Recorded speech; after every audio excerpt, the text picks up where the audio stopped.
Bonjour tout le monde, alors je suis en randonnée aujourd'hui et je comptais enregistrer un épisode pour le podcast et alors, par le plus grand des hasards, je sais pas, à une cinquantaine de kilomètres de chez moi, quelque chose comme ça, en Belgique, hein. Et alors regardez sur quoi je suis tombé par hasard. Je suis juste à côté d'une école Steiner, comme quoi vous voyez le monde est petit, hein. Oui, donc en fait, je comptais pas du tout passer par cette école Steiner, c'est assez marrant. J'étais sur un chemin de randonnée et en réalité, je devais passer par un parcours bien précis. Et je suis tombé sur un panneau qui me disait que c'était une zone écologique et qu'on ne pouvait pas faire de la randonnée là. Donc j'ai dû faire un détour. Et pouf, je suis tombé, en faisant ce détour, je suis tombé sur l'école Steiner. Donc non seulement j'avais pas du tout planifié de passer par là, mais en plus, mon parcours originel, il n'était pas supposé passer par là non plus. Donc j'ai décidé de changer le sujet de ma vidéo d'aujourd'hui. Je comptais pas vous parler de ça, mais de parler d'un sujet un petit peu connexe à l'anthroposophie. Pour ceux qui découvrent le podcast, on a déjà parlé pas mal d'anthroposophie sur le balado, donc cherchez les épisodes où on en a discuté. Mais donc sur Twitter, il y a des anthroposophes qui sont assez actifs, quelques-uns, ils sont pas très nombreux. Hein. Et il y en a un qui il mène une veille sur le hashtag zététique. Et il aime bien poster, dès qu'on parle un peu de zététique, de poster le fait que la zététique prend ses racines dans l'extrême droite à cause de Paul Éric Blanru. Et donc je pensais qu'on pouvait parler un peu de ça aujourd'hui, le problème Paul Éric Blanru. La raison pour laquelle les anthroposophes disent, enfin cet anthroposophe-là en tout cas dit ça, aime bien cet argument, c'est parce qu'évidemment une des critiques qui est faite à Steiner, c'est que c'était un proto-nazi.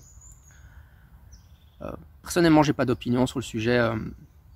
C'est une question pour les historiens, parce que ce que je pense de Steiner, c'est que, indépendamment qu'il ait été un proto-nazi ou pas, bon, par contre, c'était clairement un médium complètement illuminé, avec des idées complètement farfelues sur l'agriculture ou l'éducation.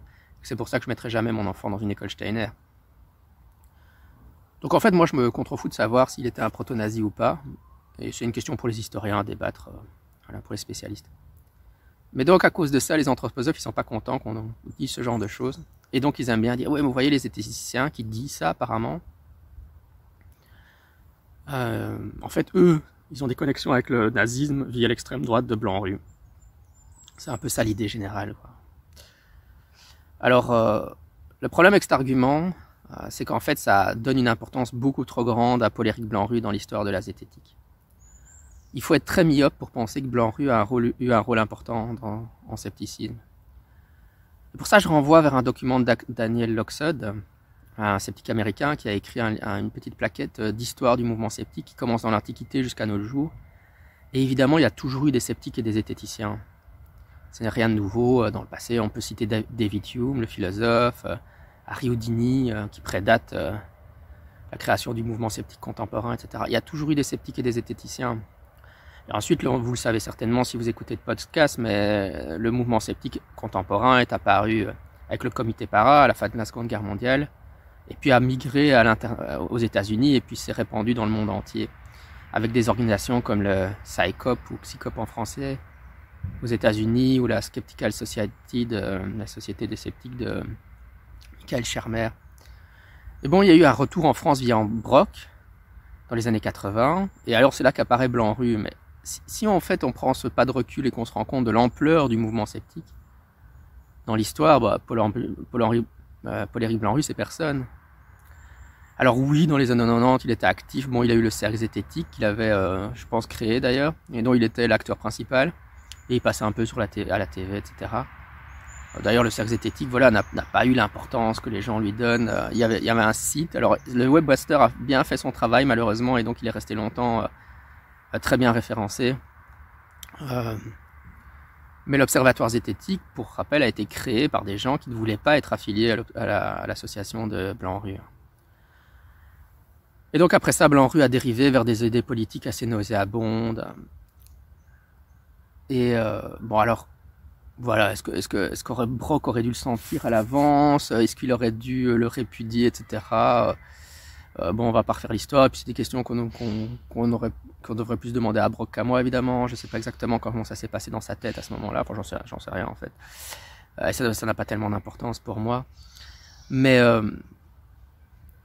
voilà, le Blanru n'a absolument pas une importance cruciale dans l'histoire du mouvement sceptique. il était,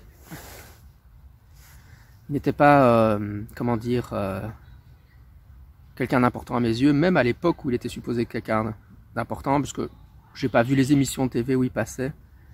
Et aussi, j'ai un de ses livres que j'avais acheté à l'époque, il y a 20 ans de ça. Et dans ses livres, et son livre m'a pas laissé un souvenir impérissable, hein, pas du tout. Si je me souviens, c'était un truc assez basique de zététique. Donc oui, j'ai un de ses livres encore dans ma bibliothèque très vaste de zététique et de scepticisme. Donc voilà ce que je dirais sur le problème Blanc-Rue. Bon alors, évidemment, on l'a déjà mentionné souvent sur le podcast, mais les sceptiques et les zététiciens, bon, il y a un vaste spectre idéologique, une vaste étendue idéologique. Je crois que c'était un peu du franglais ce que je viens de dire. On peut avoir des gens de gauche et des gens de droite en zététique, puisque forcément l'esprit critique ça peut intéresser des gens de gauche et de droite, mais massivement, mon impression c'est que les sceptiques sont plutôt des gens de gauche que des gens de droite, donc Blanc-Rue est bien plus une exception que la règle. Voilà ce que je dirais sur le problème Blanc-Rue. Si vous voulez vraiment insister, enfin voilà, si des gens essaient de l'instrumentaliser pour critiquer la zététique en disant c'était quelqu'un d'important, c'est là que prennent ses racines, les racines de la zététique. En tout cas, si vous mettez les racines de la zététique à Blanc-Rue, vous les mettez vraiment à un très mauvais endroit, parce qu'en réalité, encore une fois, le mouvement sceptique international dès la fin des années 40 et le scepticisme et la zététique, il y a eu des sceptiques et des zététiciens depuis que le monde est monde, hein, ça n'a absolument rien de nouveau. Voilà, c'était Scepticisme Scientifique, le balado de la science et de la raison. Je suis votre hôte, Jean-Michel Abrassard. Sceptiquement vôtre. Bye bye.